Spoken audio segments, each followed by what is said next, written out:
Welcome to the What He Said podcast with Jurrell Belonga. Spark. Yes. I'm so excited about our conversation today. I've known you for a number of years, and it's been nothing but a joy to know you. But what I'd love for you to do is kind of share with our audience who you are. I know who you are, and you've done a lot of things. You have a lot of stories. Yeah. So why don't you give us maybe start with, the company you were with, was it NEC? No. Nexus. Yeah. The one that you started out before you got in the ministry. NCR. NCR. Yeah. Yes. Yeah. I'd love to kind of take us from NCR, from just being in a secular job to all the things that you've done. Just highlight that for us. All right. So graduated, came to know Christ my freshman year in college, but graduated with a business education major and a minor in marketing. And the reason I did that, this is 1979 now, right? So the reason I did that was if I didn't like teaching, I could go into business. Nice. So I student taught in East Peoria, and I loved it. And my first job opportunity was $10,000 a year. Okay. And I'm like, so there's a relation here, right? So I go, okay. So I started when I came home, because I was in East Peoria. So when I came home, I started looking for sales jobs, right? Something that paid more than $10,000 a year. Yes, like one started at $14,500, which was in Des Moines, Iowa, and NCR. I actually ended up at NCR because I went to, believe it or not, Illinois Employment Services. Okay. They had a listing there. All right, shout out to Illinois Employment Services. Yeah, so they went. They basically took me in for selling paper because NCR. No carbon required. Maybe you might remember that. But they basically had an opening, but it was closed. So then the guy took me upstairs and said to administration, said, "How good are you with accounting?" And I said, "Oh, I'm terrible at accounting." I had no idea what he was asking, right? Yeah. So they put me with Bob Raven, who is an awesome. He was a believer, and he hired me for financial sales because NCR was really big in two markets. They had others, but they were really big in retail. So, the cash registers, the point of sale, they were just starting with the automated teller machines. And then financial was huge, the check processing. Okay. Because back then, you had to process a check. It just didn't. Right. So I was selling to small to medium-sized banks, and I was getting my butt kicked. Yeah, wasn't working out. Because it was all boroughs. Yeah. Back then it was boroughs. Now it's Unisys. But I went down and met with someone in Peoria who was showing me how she does things, and I'm like, okay. So I came back, and I started following her, how she did it, and I started beating boroughs. Nice. Game. I was winning sales right and left. So one thing led to another, and NCR had a program called Promotion Opportunity Program, where if you wanted to become a district sales manager, you had to go into Dayton, Ohio, where their headquarters was. And you had to either be in sales, support, marketing, or sales training, okay? So, meanwhile, Cindy and I are starting to get serious. Yeah. I broke up with Cindy was my wife. I broke up with her 3 times. Oh, wow. Because I was freaking out about getting married. Yeah. But stupid me, right? But eventually, You came around to your senses. I came around and, yeah. So in January of 84, we got married. And in April of 84, I got promoted to Dayton, Ohio. And I said, "You are my wife. Goodbye, Illinois. Yeah. We're going to Ohio," right? Yeah. And she goes, "Okay." So I was there 3 years in marketing. Loved it. Yeah. Oh, I loved it. And then came back out. Now I am actually kind of on their fast track. Yep.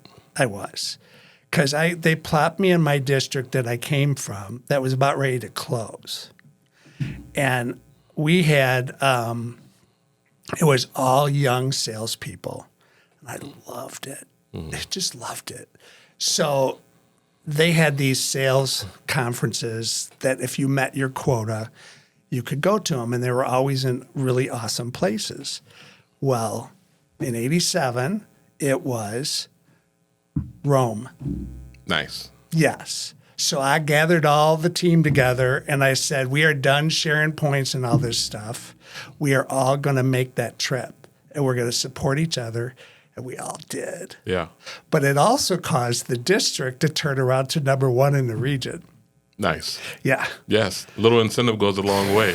So then they said, the regional director goes, Carl, didn't call me Spark. Yeah. Carl, I want you to go downtown to the major accounts.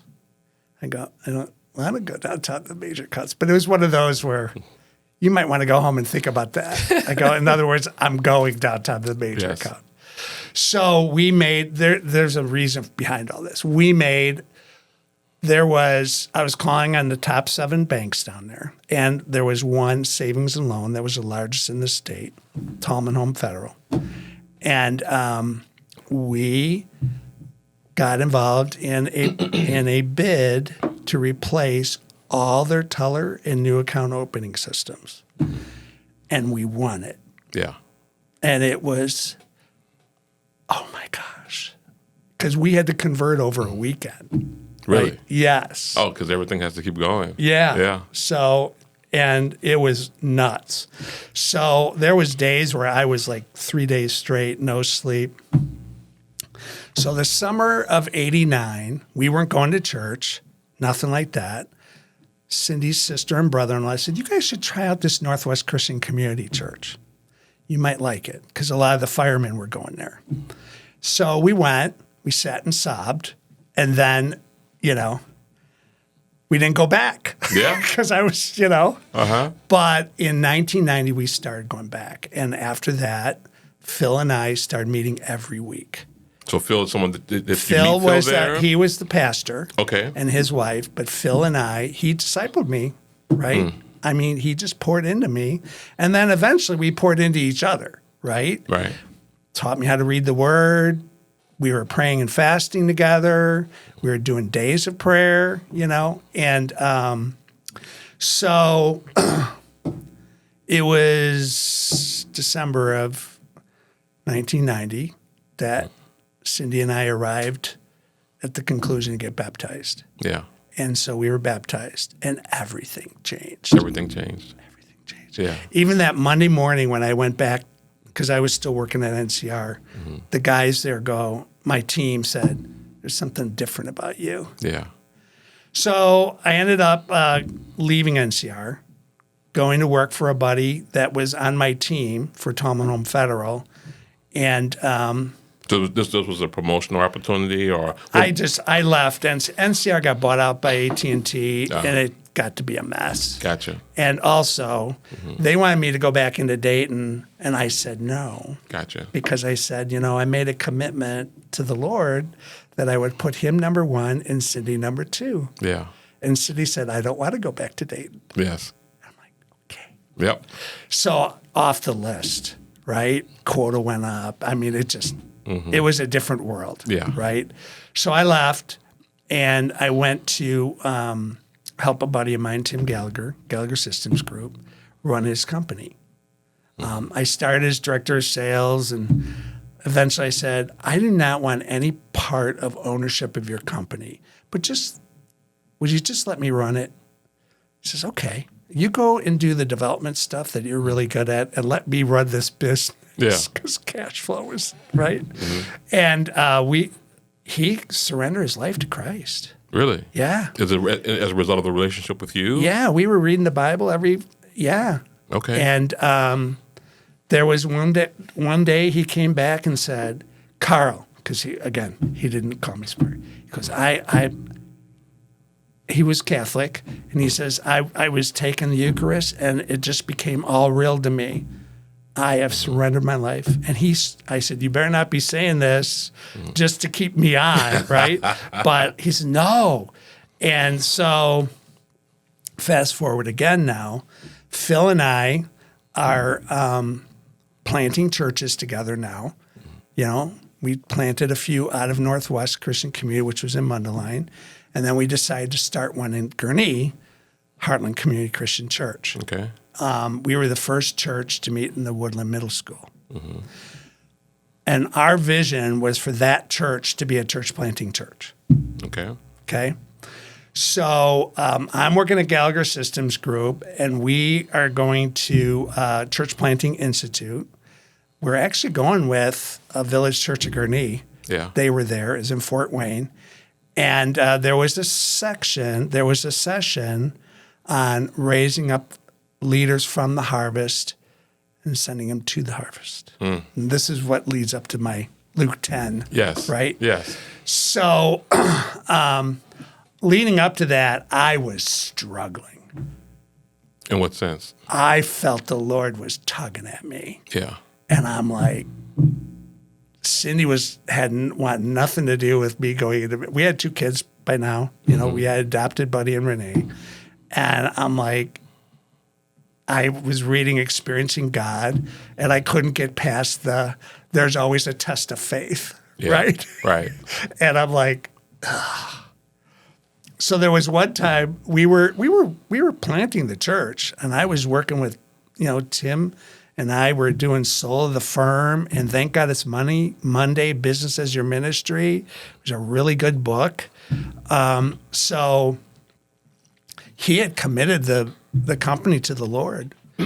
He was tithing on his net profits. Yeah. Yeah. I mean, it's pretty amazing. Yeah. Yeah. So, I mean, a total shift. So, anyway, I am there, and Steve Ogney was one of the teachers, starts the session with Matthew 9, the harvest is plentiful, the workers are few. Be careful, he may be calling you. Yeah. And the you was loud. Yeah. It was loud. You could have just said calling Spark. And I'm with all my church planting buddies, and we're all right, and we're about ready to go into worship. And I leaned over to Phil. I go, I got to go back to the room. Why? I said, I need to go spend some time with the Lord. Okay. Now the associate pastor knew what was going on. He did. Yeah. But he didn't say anything because they were just wanting to make sure it was the Lord, right? So I go back in the room, and this is before you had electronics. I had a Bible, and I said, God, if that was you, I do not have a clue. Yeah. I do not have the faith to do this. You're going to have to show me some kind of sign. Yeah. So I flipped my Bible open, and it was Luke 10. Okay. And Luke 10:2 is, the harvest truly is great, but the laborers are few. Yeah. And it went from there. Yeah. Yeah. So, he said, right? Right. The harvest is plentiful, the workers are few. Right. And so I said, and I read the whole Luke 10, because I was struggling with finances. And in here it says, do not go house to house. He talks about the fact that, the laborers are worthy of their wages, right? And I was just like, okay. Yeah. All right. Speaking directly to you. I'm trusting you. Yes. But here's the interesting part, because if we fast forward, right? So Heartland started, Phil left. I ended up being the pastor, which was really scary because I don't got myself no MDiv, right? And so so I'm pastoring this church, right? And so back up just a little bit for me. Okay. So you're planning the church with Phil, right? Right. Right. And next thing you know, you're the pastor of the church. Yeah. Like, what's happening?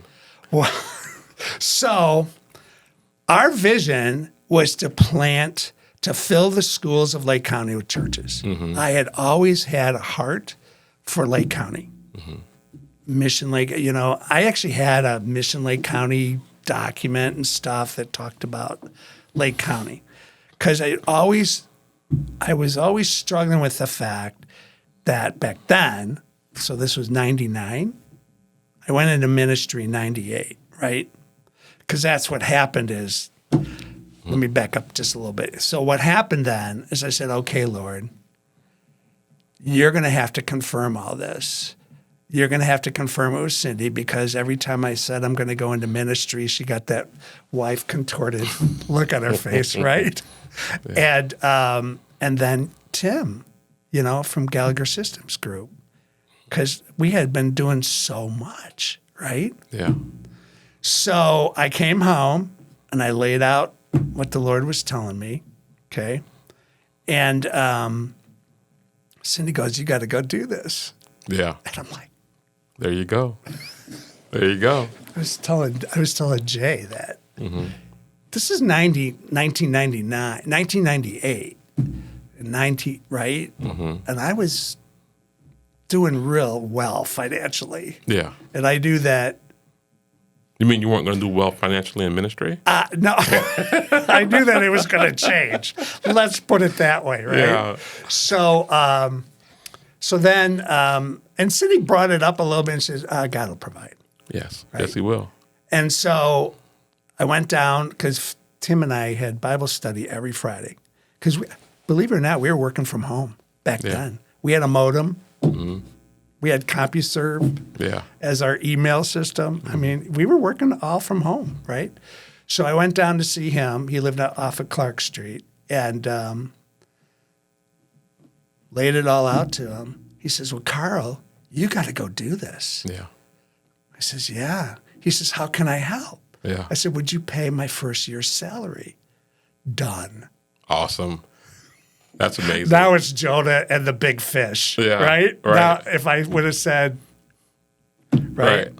So if you fast forward now, okay, so Heartland, I'm pastoring the church, Phil left, and I'm like, oh my gosh, this is not what I'm supposed to be doing, right? So I'm trying to encourage them to find a pastor, and it just died. It just died. And, but I always had a heart to see the churches working together.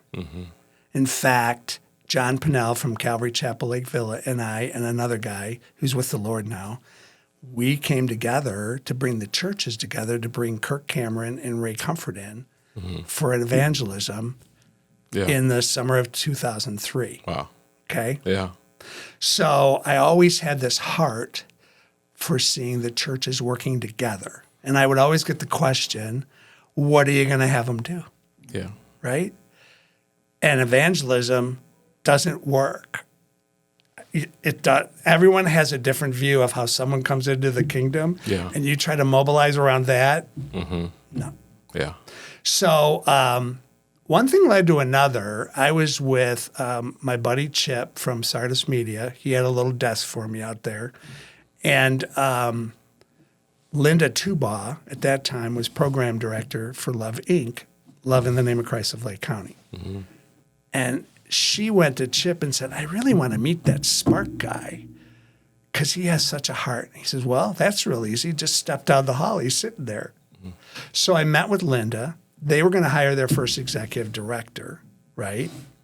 So in January of 2004 is when I started with Love, Inc.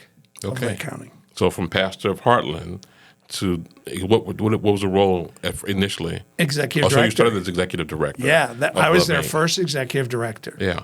Now, looking at Luke 10, again, right? If you look at Luke 10, right? The whole story of the Good Samaritan is in there, right?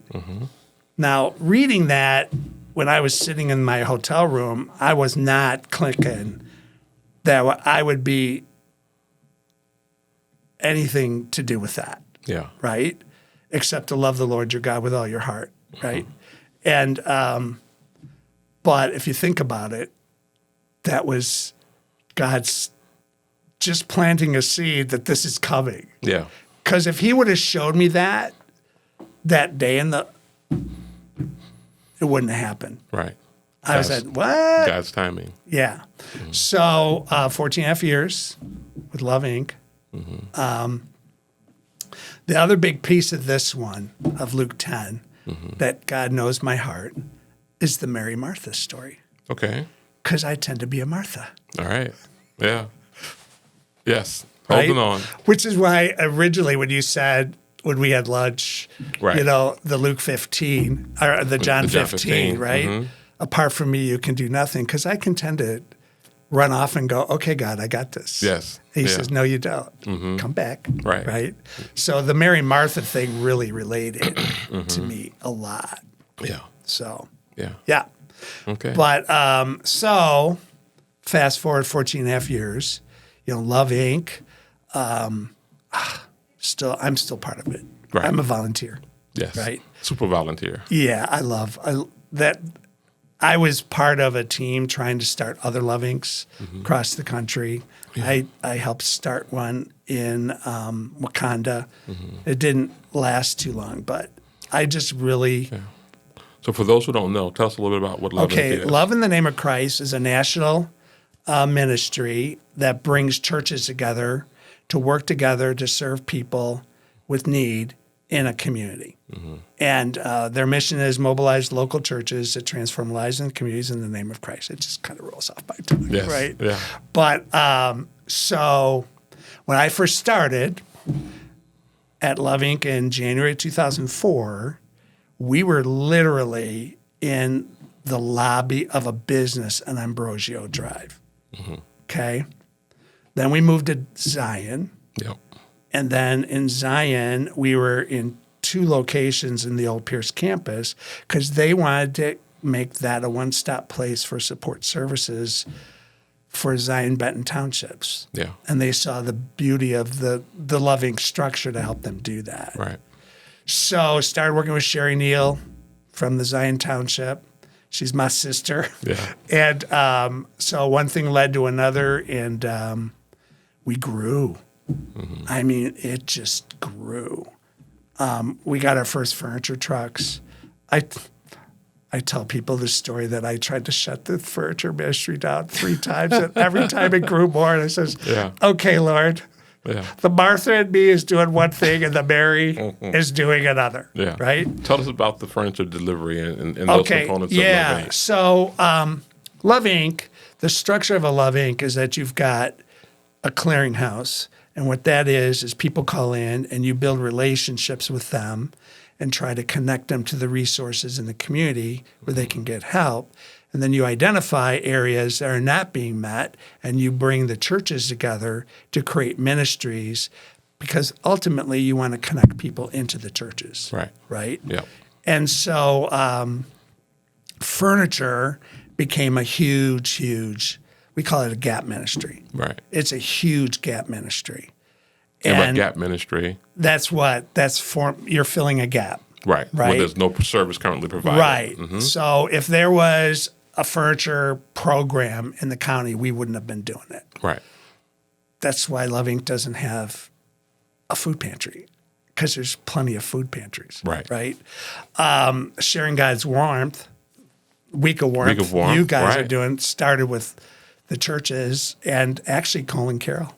Yeah. You know, he was the first, his small group was the first one to do that. Really? Yeah. I did not know that. Yeah. Yeah. Okay.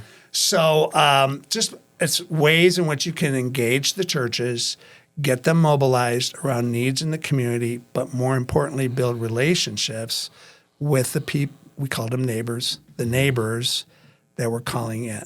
Yeah. Right? Because it's a relational ministry, not a transactional.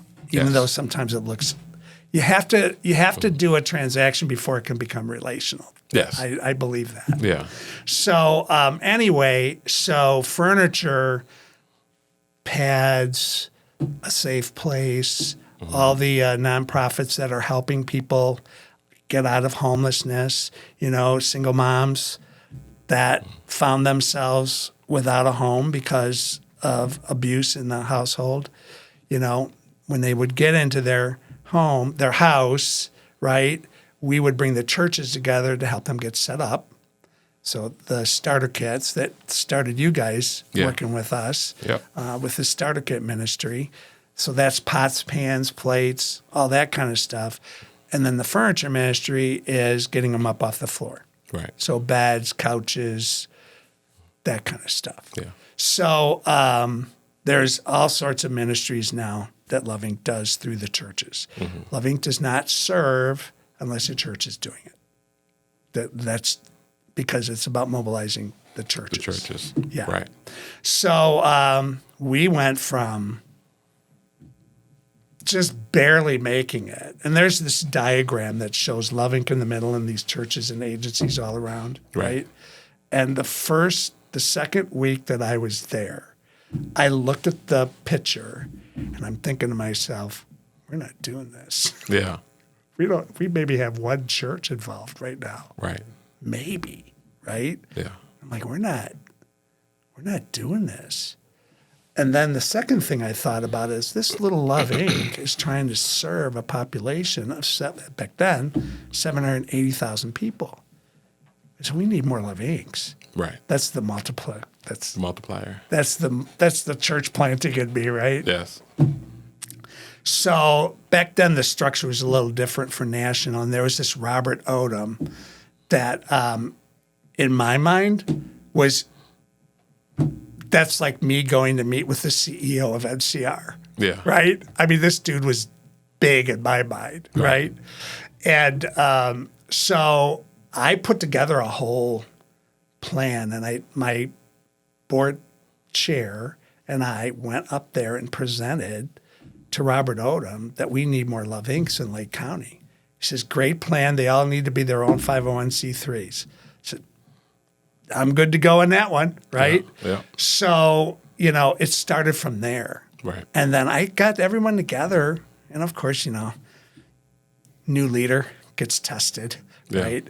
So some didn't like me, but I said, we're not doing this. I'm pointing to the picture on the wall. Right. I said, we got to start doing this. Right. So I started getting out with the churches.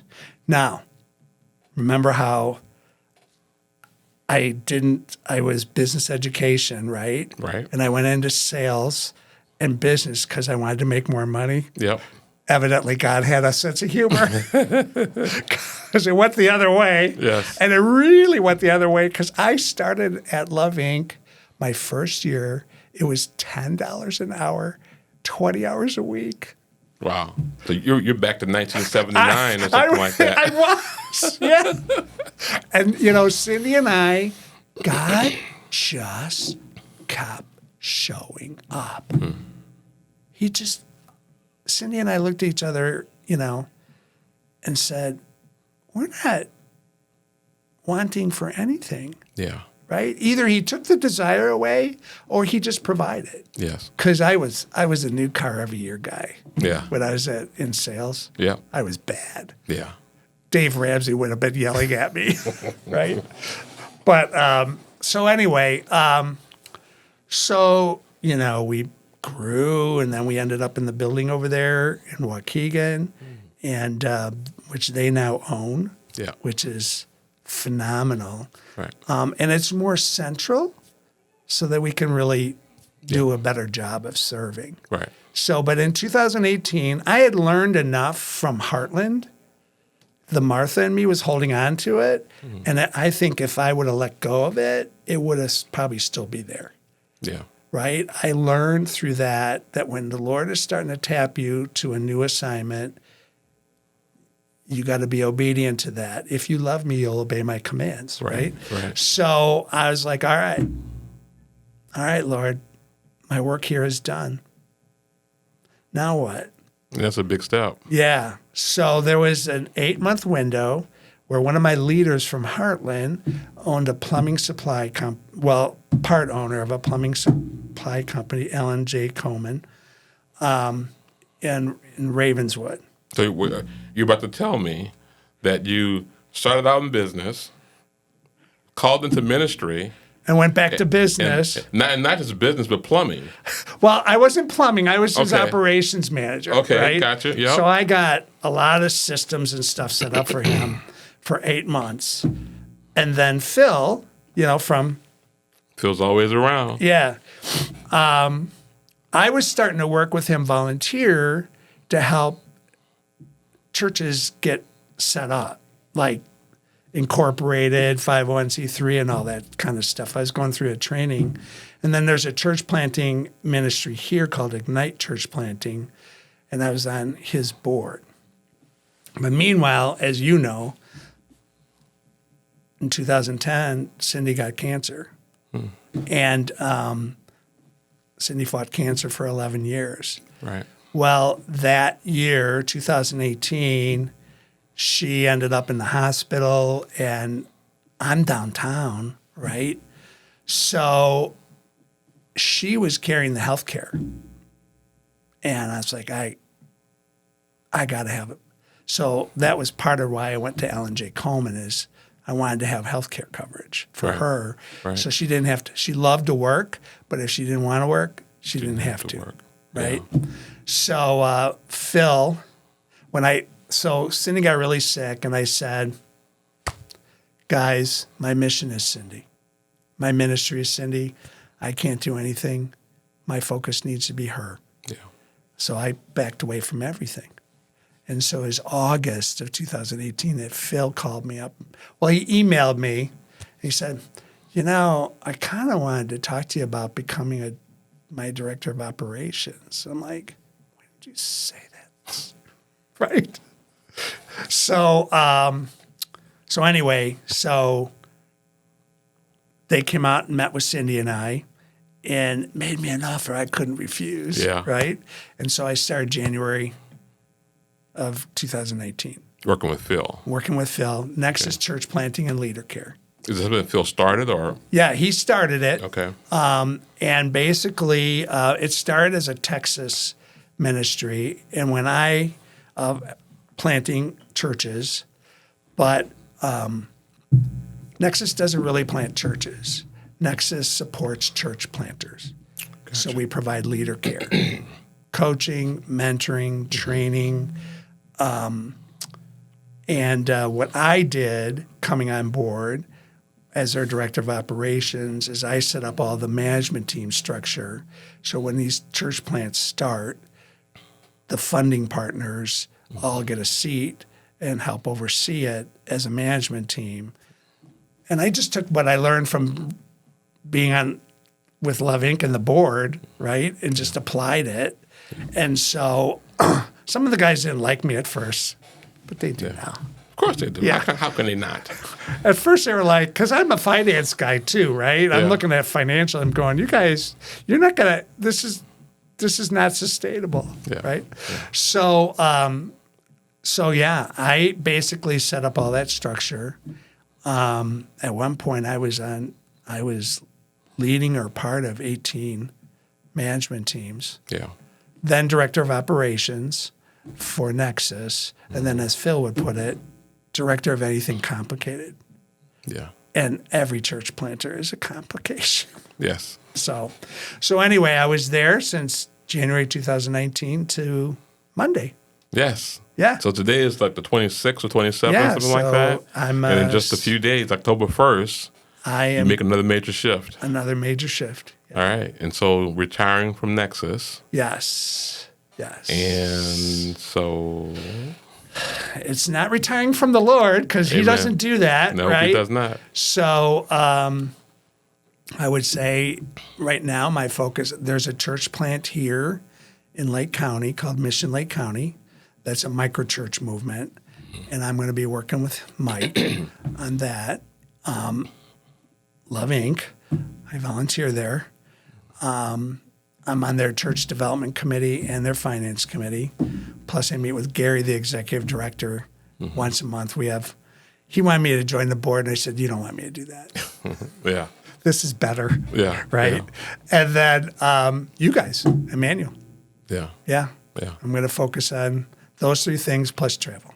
All right. Because my grandbaby, my daughter is married, lives in Cookeville, Tennessee.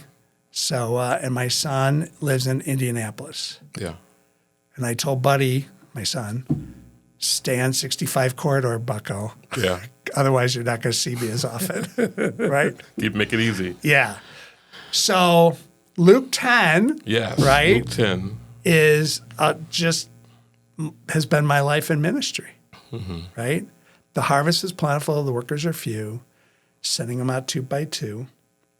So the church planting stuff, right? I thought we were going to fill the schools of Lake County with churches, but God had a different plan, right?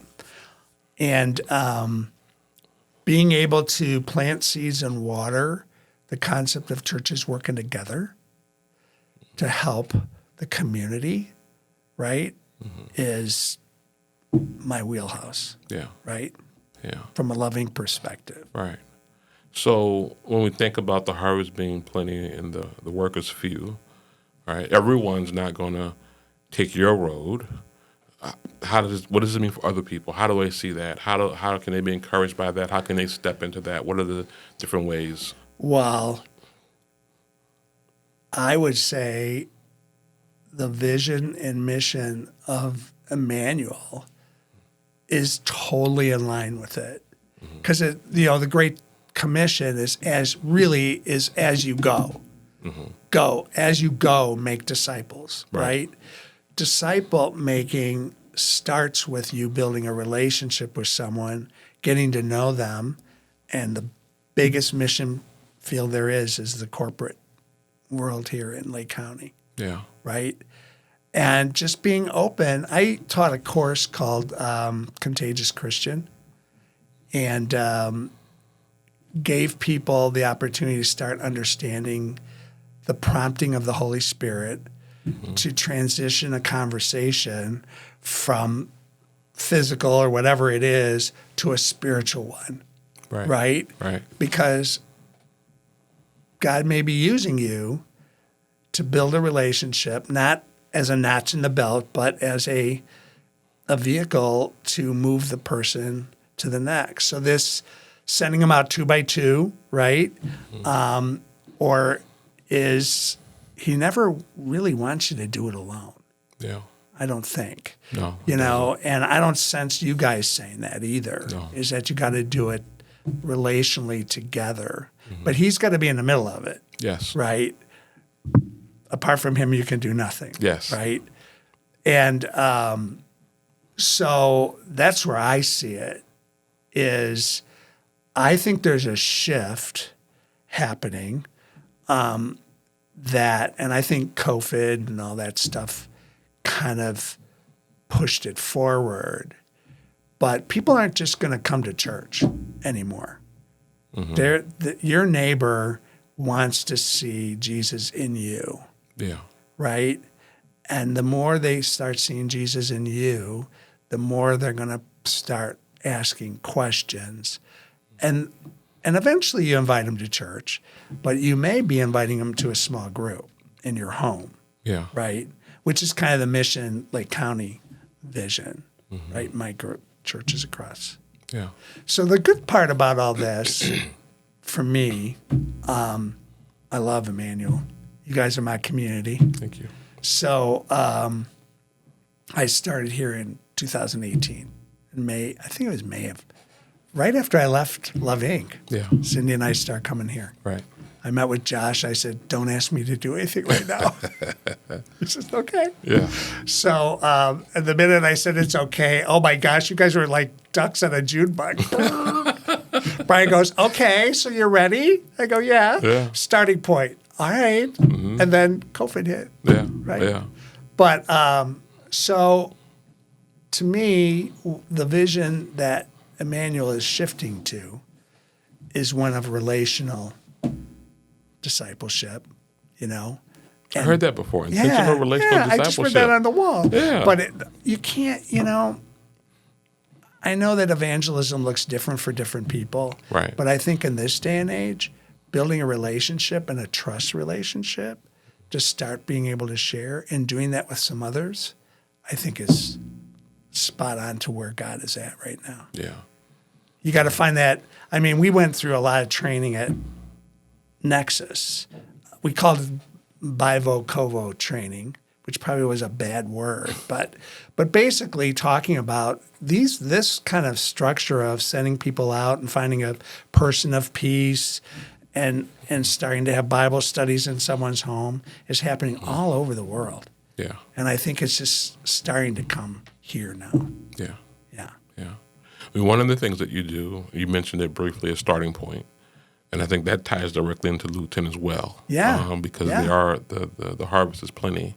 Yeah. And can you tell us a little bit about that and your experience and why you're drawn to being a leader in Starting Point? I love Starting Point because it's not a course. It's not a class. Yeah. Now, some people come into it thinking it is, but it's not. Mm-hmm. You are really just facilitating a conversation, right? A conversation around Jesus, right? Mm-hmm. And I like when there's two of us in there, right? I've had to do it alone a couple of times, and I'm like, you need two to kind of bounce off each other. Mm-hmm. But the beauty of Starting Point is it's an environment where people can feel safe to just share what's on their heart. Right. And there's a lot of hurt. There's a lot of church hurt. There's a lot of, I don't know. I mean, there was one that's in the beginning. All right, back up. I tend to look at it this way. My hope is I will move them from curious to convinced. And then if they keep going, we'll help move them to committed. Yeah. Right? So many of them come in just curious. Right. Right? And at the end, it feels like the needle moved. Yeah. And it's because there's an environment there where people can say, I don't understand why is this, right? And then they start, when he talks about Abraham and it was credited to him as righteousness, because we all have a picture in our mind. God's mad at us. I definitely do from my Catholic days, right? Yeah. I learned that, right? You better go to confession every Saturday, right? But so I'm just seeing fruit there. Yeah, and I love doing it. Yeah. I just do. And I love having a partner. Like Dave Braska's my partner. Yeah. And we did it twice together. And we just really work off each other. And actually, everyone in the room starts feeling comfortable. And, I warn them I pick on people. Yeah. Because I do go around. Right. But what I did one time that I was leading at when we moved into the Greg Glory stuff, and now that I'm the next 8 weeks, I asked them to put down on an index card from 0 to 5. 0 meaning this is a bunch of dumb stuff. I don't believe in any of this. Or 1 being I'm curious. 2, 3 was I'm committed or I'm convinced. To 5, I'm totally committed. Yeah. And the majority of the people, so I don't have them tell me, right, when I start, but I had them write it down, circle where they were at the end of those, 16 weeks. Right. And the majority of them, one of them, the classic was, she goes, I'm between a 3 and a 4. I says, great. She says, but you got to know, I was a 0. Yeah. So it's a good ministry of the harvest is plentiful. Right. Yeah. Awesome. Yeah. Awesome. Yeah. Well, Spark, as we, talk a little bit about Luke 10 and clearly the effect it's had on your life. Yeah. If you're thinking of the thing that you want to impress upon people most about Luke 10, as they reflect on this and maybe come to realize that they need to be the workers, what would you want them to think about, or what would you want them to share? I would say there's probably 3 things. Okay. 1 ties to the message on Sunday. But the first one is, this wasn't just a call to the 72 or to the 12. Jesus saying the harvest is plentiful, the workers are few, is a call to all of us as followers of Jesus Christ, that he's calling all of us to get involved and bringing in the harvest. Yeah. Now, that doesn't mean that we all are evangelists and we all got to, but the beauty of Contagious Christian was you saw that you're a link in the chain, right? And someone may accept Christ and walk across the bridge or whatever, but there was a ton of people that God used to plant the seed and to water. Right. And just be open to allowing him to do that. Yeah. And start being real in a relationship with Christ, right? Starting to be open and know that you're going to have fear. Right. Yep. Because you will have fear. Yeah. Just real quick, I remember telling this story when I came. I took the Contagious Christian at Willow Creek. So I was driving back and I stopped at my gas station by my house. And I'm thinking to myself, I'm not doing this. There's no way. And this guy is at the pump across from me, right? I'm here and he's right here. Mm-hmm. And he looks at me and goes, how you doing? I said, I'm doing good. He says, did you know that in Isaiah it talks about the earth rotating around the sun? I'm going, really? Yeah. And we got into a conversation. I said, yeah, I'm a follower of Jesus Christ and stuff. Cool, Mm-hmm. And I forget what the passage was, right? Yeah. And he left. I go, yeah, God, I'm not doing this. But just being open to that, open to the prompt, learn to respond to the promptings of the Holy Spirit, right? The second one is the Good Samaritan. I mean, Immanuel's casting that vision, week of warmth and stuff, but there's so much more that we all could do mobilized to really change where Lake County's at, right? And I just think heeding that, who is your neighbor, right, is kind of a big one. Right. And then the third is don't be a Martha. Go back to John 15 and realize that apart from him, you can't do anything. Right. Right. And the other thing about Martha thought she knew what God should do, what Jesus should do. Right. Right. And there's times where I'm like, I have no idea what you're doing, Lord. Yeah. What are you doing? Right. Why? Lazarus, right, is a good example, right? Right. You could have raised him from the dead. You could have kept this from happening, right? Right. But rest at his feet and trust him that God, he's in control. Yeah. And he knows best. So I would say those are kind of the three biggies for me from Luke 10. Yeah. Well, those are three biggies and three great ones. Yeah. Spark, I really enjoyed that conversation today. Getting a chance to know you better and seeing how Luke 10 is woven in your life from, the early 80s all the way through now and even into what's next. Yeah. And so, again, I appreciate your time. Thank you for having me. Absolutely. This was fun. Good. I'm glad you enjoyed it. I kind of forgot about the fact that, There's this is happening. Over there. Yeah. Forgot all about them. Yeah. Just kind of start talking. Yeah. I appreciate it, buddy. All right. Well. Hey. Thank you, sir. Thank you. All right, so that's a wrap. Thank you for listening, and catch us on everywhere you get podcasts. Thank you. Thank you for listening to the What He Said podcast. Be sure to subscribe to our feed for new episodes wherever you get your podcasts. Visit emmanuelhome.org/podcast for more information and show materials.